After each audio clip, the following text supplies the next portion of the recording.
Nah, jadi orang sakit tuh, Nabi pernah datang ke rumah Aisyah, begitu masuk ke rumah sakitnya kepalaku aja Nabi.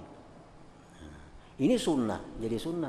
Jadi artinya bepada sakitnya kepalaku lawan bini itu kada apa-apa, bukan mengeluh, bukan mengadu, kada. Nabi datang di Baki menghadiri pemakaman sahabat Sidin, nggak boleh ke rumah Aisyah. Sakitnya kepalaku ya Nabi, waraksa, sakitnya kepalaku, sakitnya kepalaku. Nah, apakah itu mengeluh? Bukan mengeluh, itu boleh kita mengucapkan lawan bini kita, sakitnya kepalaku, minta uruti, ini artinya itu boleh aja itu. Nah, bukan bertentangan, bukan kadar ridha dengan kadar Tuhan, kada. Tentang wafatnya Rasulullah sallallahu alaihi wasallam dan Khulafaur Rasyidin sesudah beliau. Di dalam kitab-kitab tarikh disebutkan bahwa Rasulullah sallallahu alaihi wasallam beliau mulai sakit-sakitan pada akhir bulan Safar.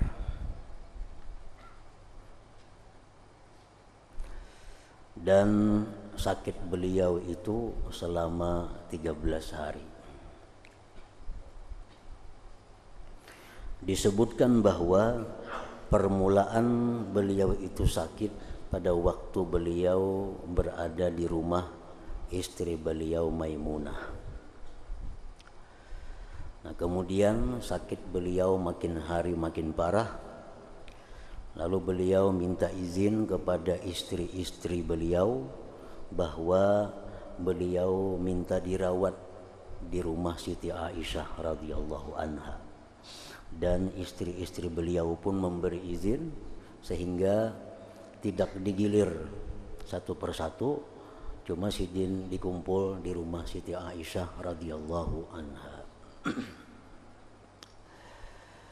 Nah, wafat Rasulullah sallallahu alaihi wasallam.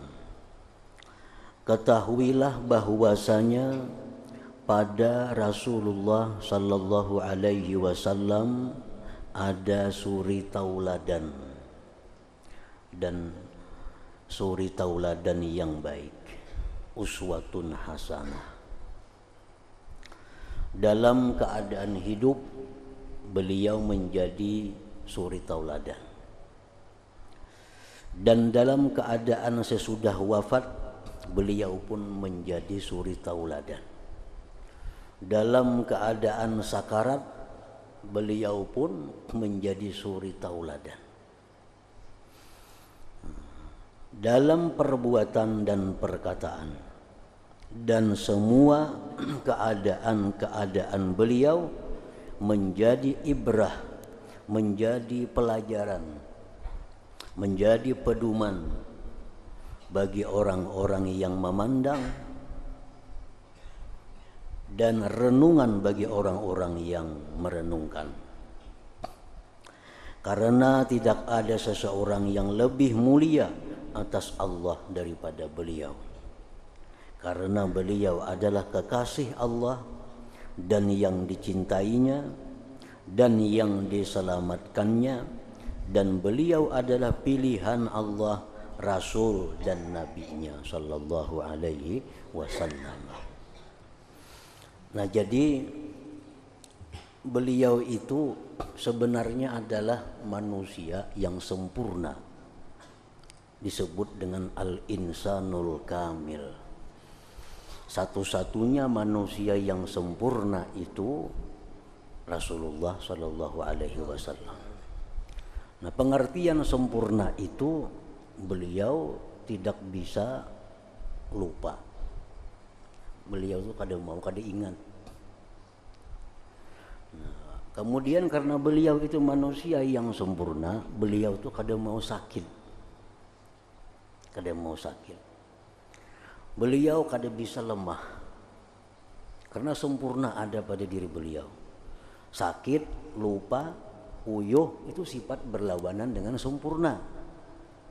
Nah, beliau ini pada hakikatnya adalah manusia yang sempurna. Nah, kada mau lupa, kada mau sakit, kada mau uyuh, kada mau kada baik, semuaan baik karena sempurna. Itu di satu sisi demikian. Nah, di sisi yang lain Rasulullah sallallahu alaihi wasallam itu uswah. Beliau ikutan. Beliau adalah contoh pedoman bagi umatnya.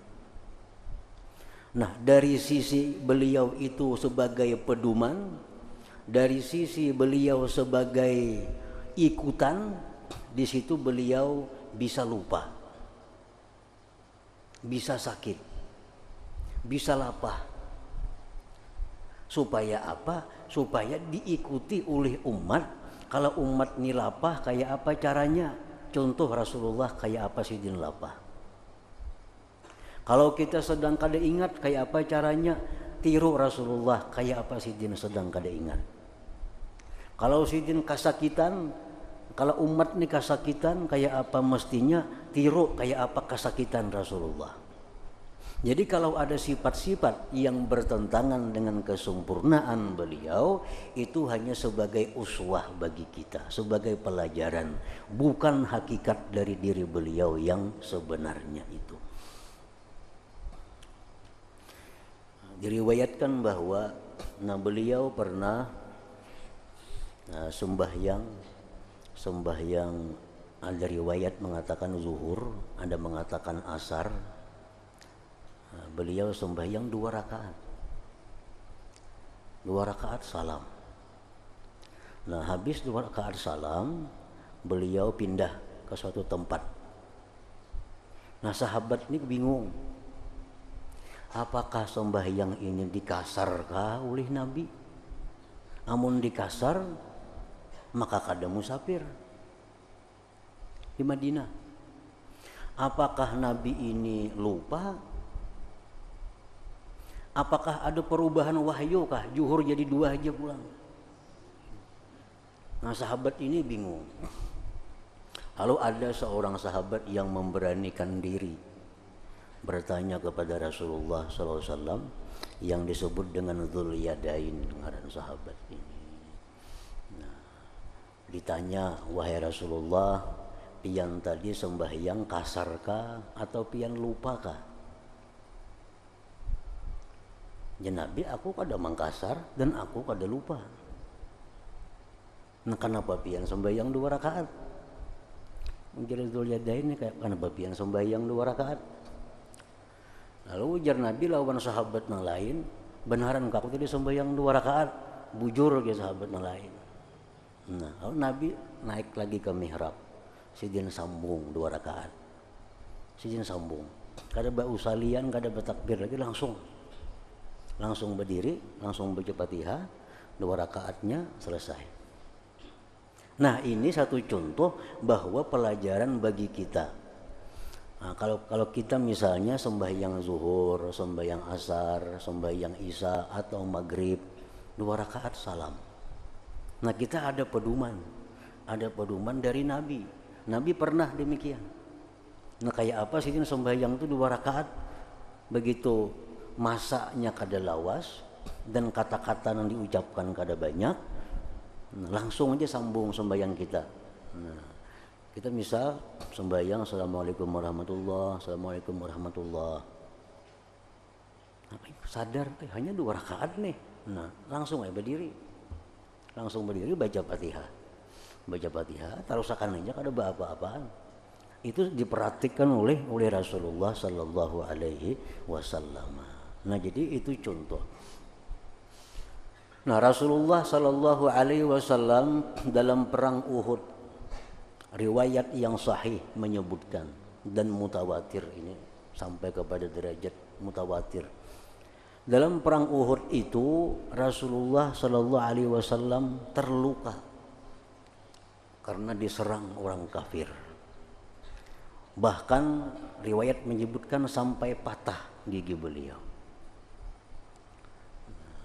Padahal mestinya Nabi ini selaku orang yang sempurna itu kada mungkin bisa diserang oleh musuh, kada mungkin sampai luka. kada mungkin sampai patah gigi, karena beliau manusia sempurna. Nah, dari sisi itu memang demikian. Tapi dari sisi beliau itu uswah hasanah, ikutan bagi sahabat, ikutan bagi umat, beliau mengalami demikian. Agar apa? Agar sahabat yang diserang oleh musuh, sahabat yang luka, sahabat yang sampai patah gigi, bagaimana keadaannya, bagaimana mengambil sikapnya, tiru Rasulullah. Rasulullah pernah diserang oleh musuh. Sidin pernah terluka, kayak apa Sidin terluka? Sidin pernah patah gigi diserang musuh. Nah, kayak apa kita kalau patah gigi diserang oleh musuh? Semuaan sudah dicontohkan oleh Rasulullah sallallahu alaihi wasallam. Jadi kalau ada keadaan Rasulullah sallallahu alaihi wasallam yang bertentangan dengan sempurna, itu kada lain tujuannya hanya uswah untuk ikutan kepada kita. Rasulullah itu sebenarnya kada perlu makan. Kada perlu makan beliau. Kenapa? Karena jar Nabi kita, at'amani wa sakani rabbi. Aku ini sudah diberi makanan Tuhan, diminumi Tuhan. Nabi kada perlu makan. Ibaratnya sidin kada bermakanan kada apa-apa. Karena beliau manusia sempurna. Tapi beliau makan. Nah, beliau makan. Memberi contoh, memberi pelajaran kepada kita bagaimana makannya Rasulullah. Kalau di rumah sidin bagaimana makannya, kalau di tengah orang banyak bagaimana makannya, kalau makan kurma bagaimana cara makannya, kalau makan bubur bagaimana cara makannya, makan nasi bagaimana cara makannya. Itu hanya sekedar untuk uswah, ikutan kepada kita. Kalau sidin kada perlu makan, kada perlu minum, kada perlu guring. Kenapa sidin guring? Uswah kepada kita. Kayak apa sidin guring? Apa yang sidin baca hendak guring? Kayak apa posisi sidin waktu guring? Kayak apa sidin baca nang sidin bangun guring? Padahal selaku manusia sempurna kada perlu guring. Nah, jadi apapun sifat-sifat yang seperti itu hanya sebagai contoh, sebagai ikutan. Pernah di pagi hari Rasulullah SAW datang ke rumah Siti Aisyah radhiyallahu an. Ujar Nabi, wahai Aisyah, apakah ada makanan hari ini? Ini sudah besokan hari, sudah besokan. Nah, apakah ada makanan hari ini? Ya Aisyah, kada ada bisi makanan, kada ada bisi makanan. Nah, Nabi kalau jam di rumah kada ada bisi makanan, aku puasa aja hari ini. Nah, aku puasa sudah hari ini. Nah, ini untuk memberikan kepada kita pelajaran bahwa puasa sunat itu boleh aja berniat besokan. Puasa sunat itu boleh aja berniat imam sembahyang subuh. Asal jangan makan sebelumnya. Makan sembahyang subuhnya berniat, nah itu kada boleh nih tuh. Ini mulai malam kada ada makan lagi. Habis sembahyang subuh makanan kada ada. Hari sudah siang sudah pagi. Nah, kok puasa aja. Boleh itu puasa sunat. Nah, ini langsung dipraktikkan oleh Rasulullah sallallahu alaihi wasallam.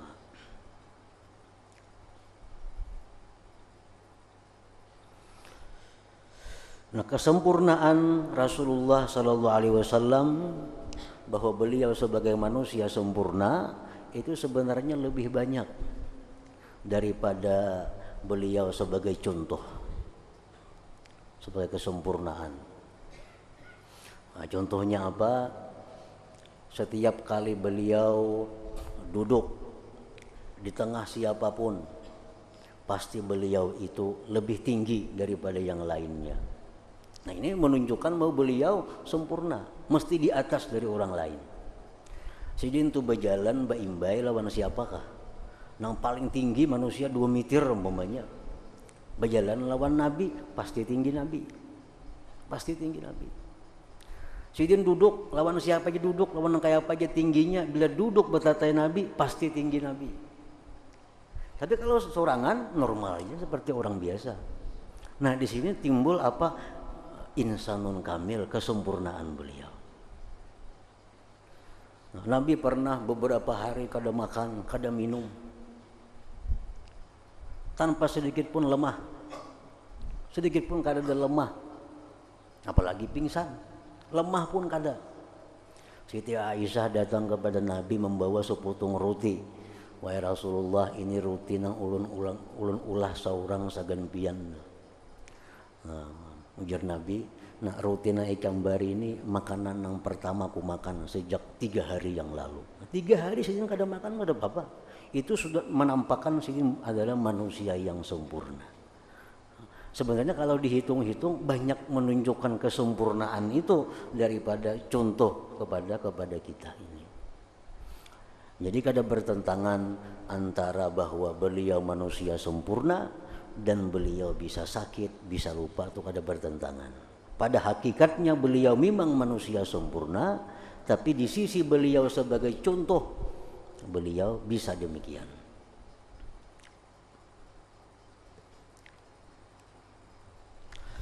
Nah, jadi itu artinya suri tauladan yang baik dalam keadaan hidup beliau dan dalam keadaan sesudah wafat, dalam perbuatan dan perkataan, dan semua keadaan-keadaan beliau menjadi ibrah bagi orang-orang yang memandang dan renungan bagi orang-orang yang merenungkan, karena tidak ada seorang yang lebih mulia atas Allah daripada beliau, karena beliau adalah kekasih Allah dan yang dicintainya dan yang diselamatkannya, dan beliau adalah pilihan Allah, Rasul dan Nabi-Nya. Maka perhatikanlah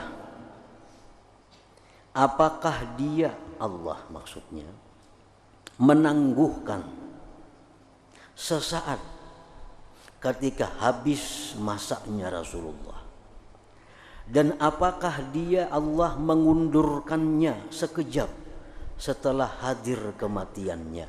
Tidak. Allah Subhanahu wa ta'ala pada masa dahulu azali menakdirkan bahwa Rasulullah ini berpindah alam dalam umur 63 tahun sekian. Itu ketentuan Allah.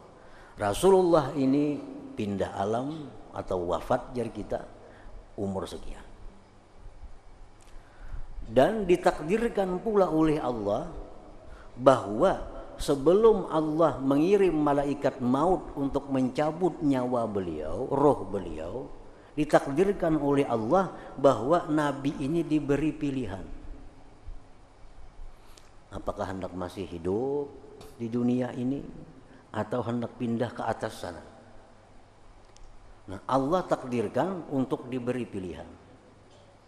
Dan ditakdirkan pula oleh Allah bahwa Nabi tidak memilih hidup di dalam dunia.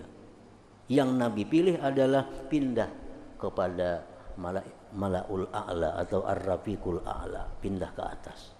Nah, ini semua takdir Allah. Nah, sedetik pun Allah kadang menunda dari takdir itu.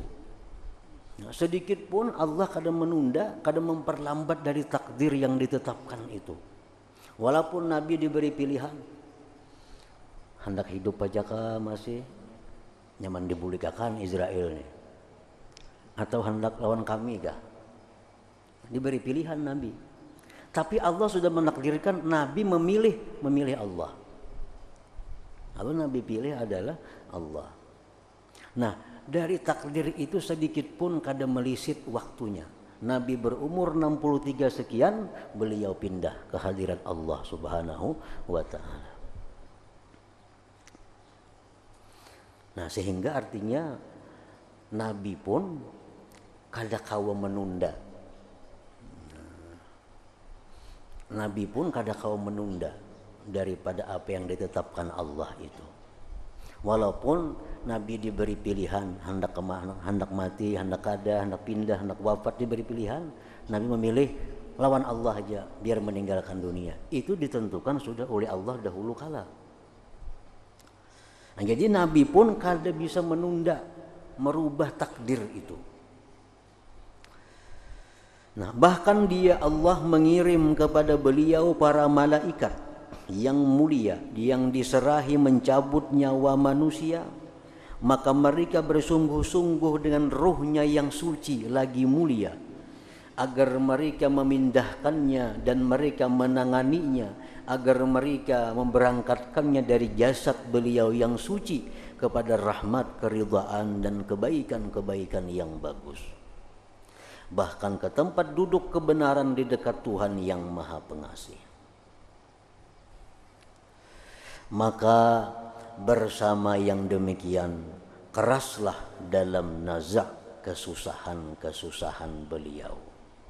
Tampaklah rintihannya, berturut-turutlah kegelisahannya, dan meninggilah kasihannya, berubahlah warnanya, berkeringatlah dahinya, dan berguncanglah pada waktu inkibat dan imbisat kiri dan kanannya, sehingga menangis karena wafat beliau orang yang menghadirinya, dan meratapi karena kerasnya keadaan beliau orang yang menyaksikan pemandangannya. Nah, jadi pertanyaannya, apakah Nabi itu menghadapi kematian itu sakit? Apakah pada waktu Nabi menghadapi kematian itu ada semacam rintihan? Hadis-hadis yang sahih menyebutkan, Bukhari dan lain-lainnya, bahwa Nabi pada waktu sidin sakit itu beliau pun sakit. Sakit. Sampai minta ambilakan banyu Nabi kita. Dengan di apa? Bahasa kitanya apa tuh, di lawan banyu di supaya dingin. Nah, panas. Gelisah Nabi kita. Gelisah Nabi kita. Nah, jadi habis itu Nabi kita berapa kali mengucapkan wa karba, susahnya ajar Nabi. Nah, di sini yang nampak itu adalah uswah, ikutan. Karena setiap manusia itu pasti kesusahan dalam menghadapi kematian itu. Nah, Rasulullah pun demikian. Padahal beliau selaku manusia sempurna kada perlu sakit. Beliau bisa mati, bisa wafat dengan tersenyum. Tapi karena beliau ini uswah dan rata-rata manusia itu matinya dalam keadaan sakit, beliau pun demikian. Untuk memberi pelajaran kepada kita bagaimana menghadapi sakaratul maut yang sakit itu, contoh Rasulullah sallallahu alaihi wasallam, contoh yang nyata. Nah, sehingga apa-apa kejadian yang dialami oleh Rasulullah waktu sakarat itu menjadi sunnah bagi umat, menjadi sunnah. Nabi kita waktu sidin sakit itu ke kiri, ke kanan, warna kulit sidin berubah. Lalu jar Nabi, innalil maut sakarat, bahwa mati ini ada sakarat, ada yang sangat sulit. Nah jadi hingga di situ didingini lawan banyu Nabi kita. Nah, ini jadi sunnah. Orang-orang yang hendak wafat dalam sakarat itu disuruh ambil lap randam ke banyu, dilap awak. Ini mencontoh Nabi. Jadi bapahala jadinya umat nih, karena meniru contoh Nabi.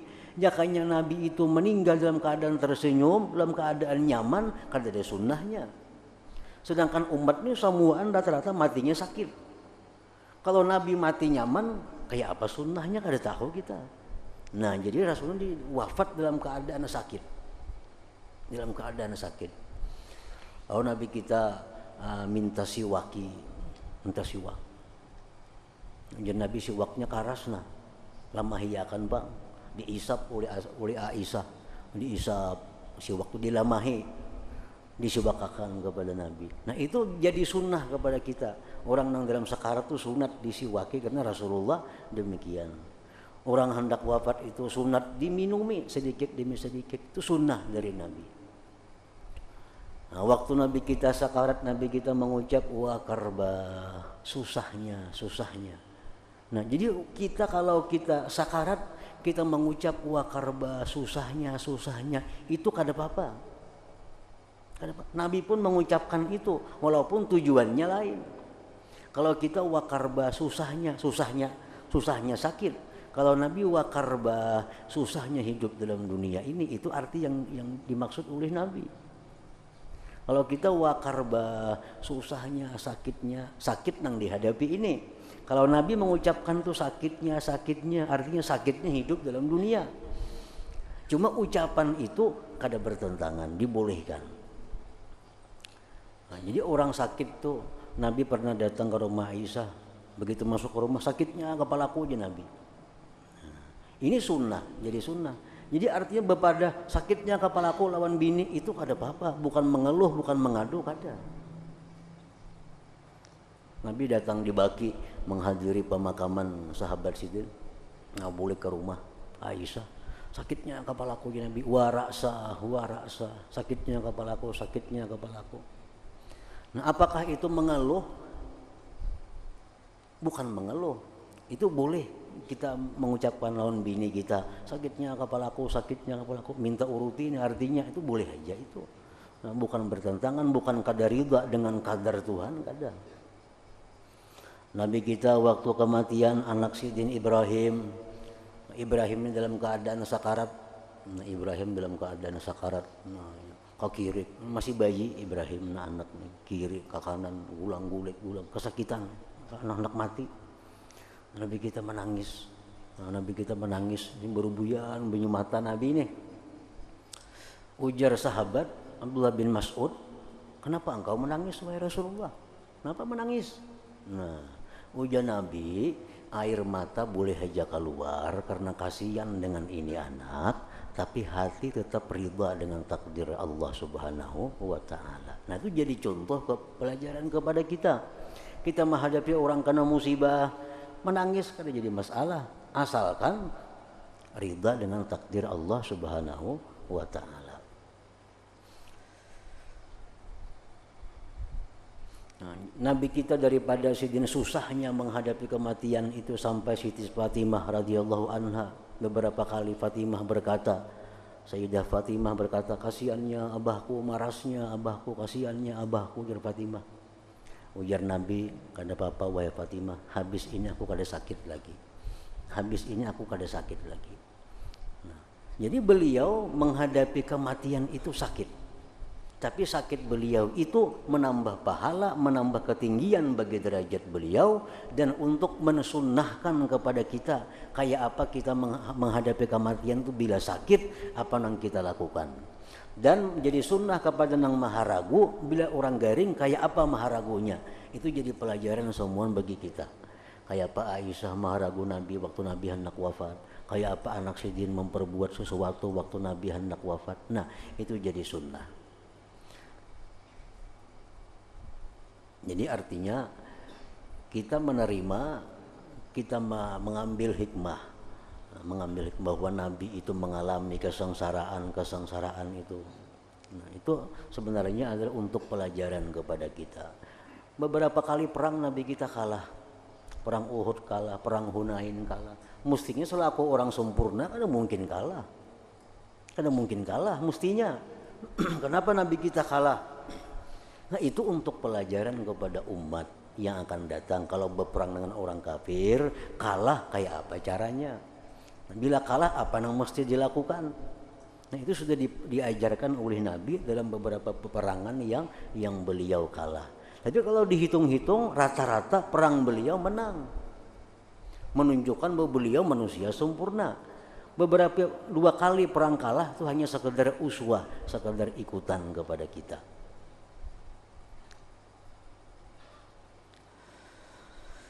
Maka apakah kamu melihat bahwa derajat kenabian itu menolak yang ditentukan daripadanya? Dan adakah malaikat pencabut nyawa menjaga pada keluarga dan kerabat? Dan adakah ia bertoleransi kepada beliau karena beliau adalah penolong bagi kebenaran dan pemberi kabar gembira dan pemberi peringatan kepada para makhluk? Jauh yang demikian. Akan tetapi malaikat maut itu melaksanakan apa yang diperintahkan dengannya dan mengikuti apa yang didapatkannya tertulis pada Lauhil Mahfuz. Apa yang tertulis pada Lauhil Mahfuz itu akan terjadi pada diri siapa jua pun. Baik itu rasul, baik itu nabi, baik itu wali, baik itu malaikat sendiri, apa yang tertulis di Lauhil Mahfuz itu akan terjadi. Maka inilah keadaan Rasulullah sallallahu alaihi wasallam dan beliau di sisi Allah adalah mempunyai kedudukan yang terpuji dan telaga yang didatangi. Beliau adalah orang yang pertama yang daripadanya bumi terbelah. Beliau adalah pemilik syafaat pada hari pemeriksaan pada hari kiamat. Maka yang mengherankan adalah bahwa kita tidak mengambil i'tibar dengannya. Ini Nabi ini sudah memberi pelajaran. Nabi sudah memberi contoh. Nah, herannya itu kita tidak mengambil i'tibar dengannya. Dan kita tidak percaya pada apa yang akan kita jumpai. Bahkan kita adalah tahanan-tahanan nafsu syahwat dan teman-teman perbuatan maksiat dan kejahatan-kejahatan. Mengapa keadaan kita tidak mengambil i'tibar nasihat dengan wafatnya Nabi Muhammad Sayyidil Mursalin wa Imamil Muttaqin wa Habibi Rabbil Alamin? Kenapa kita kada ma'iktibar wafatnya Rasulullah sallallahu alaihi wasallam? Artinya orang yang sedemikian rupa mengalami sesuatu yang menyakitkan menghadapi kematian itu.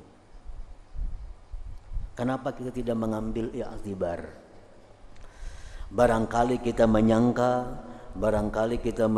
bahwa kita adalah kekal, atau mengira bahwa kita beserta jeliknya perbuatan-perbuatan kita adalah orang-orang yang dimuliakan di sisi Allah.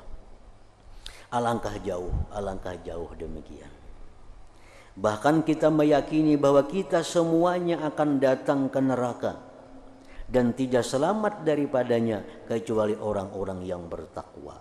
Semuaan manusia itu pasti dulu ke neraka. Pasti ke neraka. Dalam Al-Quran menyebutkan demikian. Hanya selamat orang-orang yang takwa.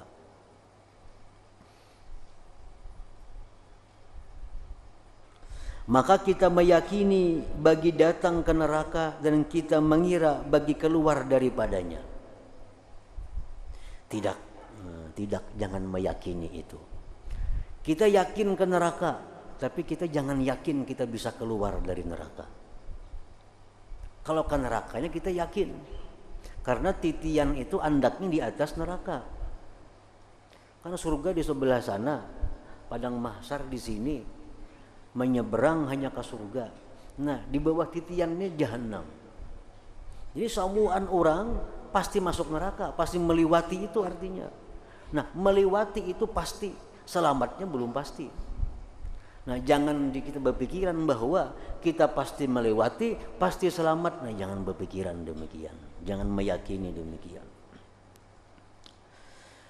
Nah, melewati neraka yakin. Selamat kada yakin. Nah, bahkan kita telah menzalim diri kita. Kalau kita menunggu-nunggu seperti yang demikian karena kuatnya dugaan, maka tidaklah kita demi Allah termasuk orang-orang yang bertakwa. Dan Allah Rabbul Alamin telah berfirman, wa in minkum illa wariduha kana 'ala rabbika hatman maqdiya thumma nunajjil ladzina taqaw wa nadharu adh-dhalimina fiha jithiya. Surat Maryam. Artinya, tidak ada seorang pun daripadamu melainkan mendatangi neraka itu. Di atas neraka tuh ada titian yang lebih halus daripada rambut, lebih tajam daripada pedang. Nah, kita yakin pasti melewati itu. Apakah selamat? Nah, itu kita kada kawa yakin.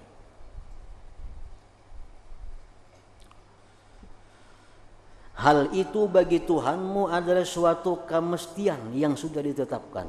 Itu sudah ketetapan Tuhan. Setiap orang itu melalui neraka. Nah, kemudian ujar Tuhan, kami akan menyelamatkan orang-orang yang bertakwa dan membiarkan orang-orang yang zalim di dalam neraka dalam keadaan berlutut.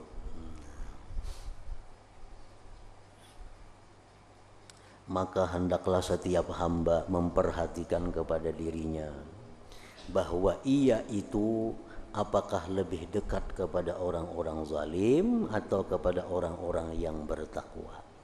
Tadi kan Allah berfirman, tiap-tiap kalian pasti lewat neraka. Yang takwa selamat, yang zalim gugur. Nah, disuruh kita memperhatikan diri kita ke mana kecenderungnya nih, apakah termasuk orang yang zalim atau termasuk orang yang takwa. Kemudian perhatikan kepada dirimu setelah kamu memperhatikan kepada perjalanan hidup orang-orang dahulu yang saleh, maka sungguh mereka beserta apa yang mereka diberi taufik karenanya adalah termasuk orang-orang yang takut. Orang-orang dahulu kita lihat ahli ibadah, ahli takwa, ahli kebaikan, mereka takut menghadapi kematian. Mereka takut menghadapi siratal mustaqim itu. Padahal orangnya ahli kebaikan, ahli takwa, ahli ibadah, mereka takut menghadapi itu.